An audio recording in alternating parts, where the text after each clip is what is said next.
Now, it's been 7 months since Jersey man Adrian Lynch went missing. The 20-year-old was last seen in the Carrefour Salou area after getting a taxi home from a work party at the beginning of December. Despite extensive searches by Jersey police and an appeal by his parents, he's not been found.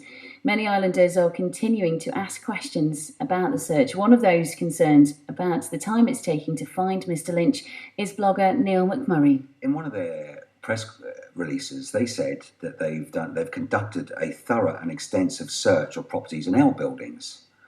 And then in another press release, they said that they're going back to those properties and outbuildings in case they missed something. Well, done a thorough and extensive search. Why do they need to go back again? Both can't be true. If they've done a thorough and perhaps it wasn't a thorough and extensive search to begin with. Also, I would love to know why the police won't go outside their little search area, because we're only a 9x5 island. We're not the south coast of England. We're not we're 9x5. Why won't they? And I think the key question here that has been asked in the States Parliament by Deputy Mike Higgins is, what is the budget for this? What is the budget for this investigation? We've been told they've spent £182,000. Well, that wasn't the question that Mike Higgins asked in the States. He asked, how much have they been given as a budget? They refused to answer that question. We need to know how much is the budget. Have they exceeded their budget? Do they need more money? A very, very important point here is, what were the recommendations made by the outside police force? They had an outside police force review this, and they said they made a number of recommendations. What were those recommendations? That again has been asked in the island's parliament and hasn't been answered.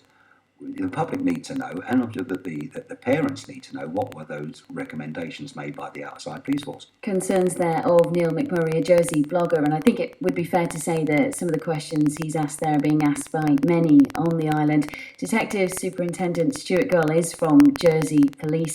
It's been 7 months since Adrian went missing. What's still being done to look for him?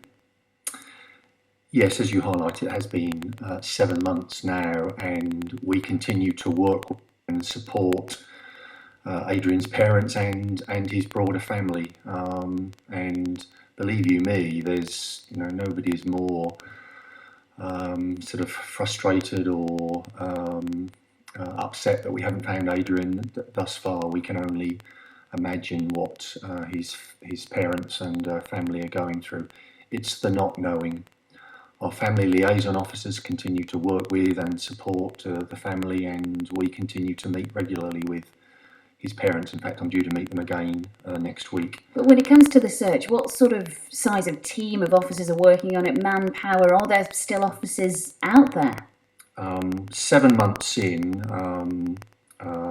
we're coming towards the end of all viable lines of inquiry and action. You can't conjure up or create actions. We posted a very comprehensive update online, which is there for everybody to read. It runs to 8 pages, I think it is. We're not holding anything back here from islanders or the family. We've been very open from the start as to what we're doing and why we're doing it. 12 square kilometres, Mr. McMurray said, little search area.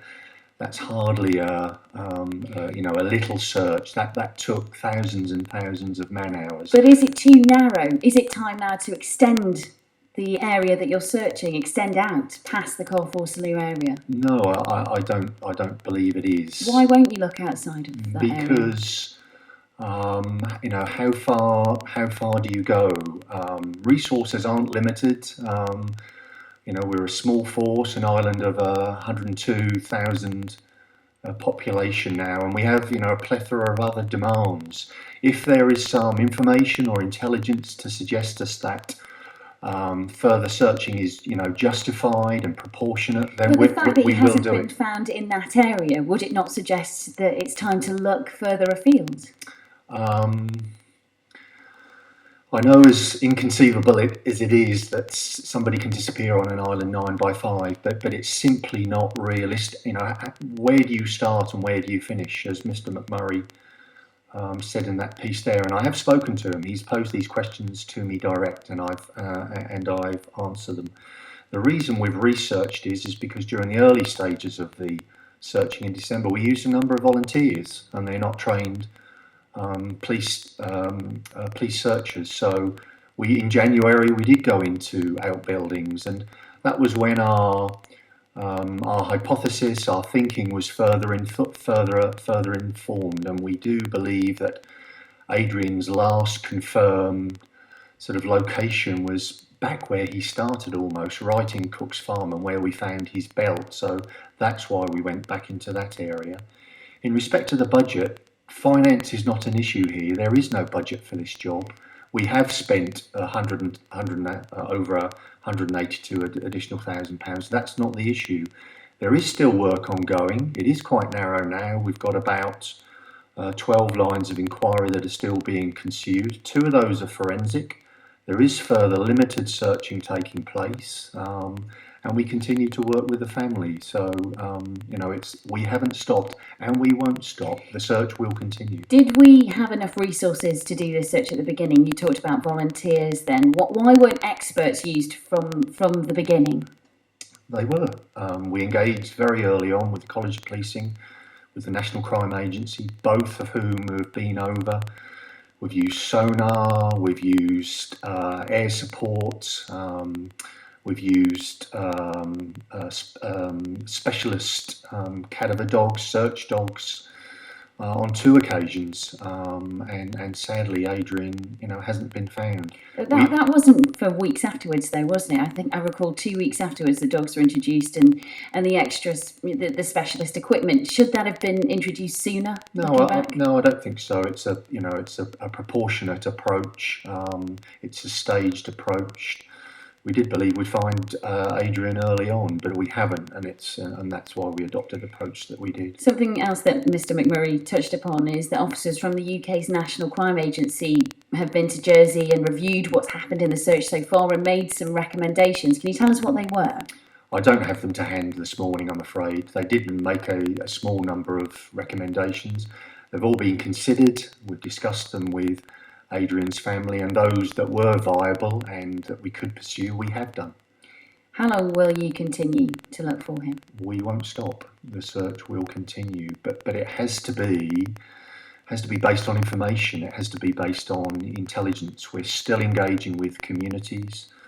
The reward for information in respect of Adrian went out last month, I think it was. We received 21 calls on the back of that, but none of those led to anything of significance. And as I say, there is still outstanding work that we are still completing. So whilst it might not be that obvious or visible, the search continues, and we won't stop. Finally, are there any concerns about the disappearance of an older man in Guernsey? Are there any similarities or comparisons to be drawn there? No, none at all. Sadly, people do go missing. We're both small islands, and I'm not familiar with the details of the Guernsey search. We have provided specialist support to Jersey, to Guernsey in respect to their search, but there's no similarities here.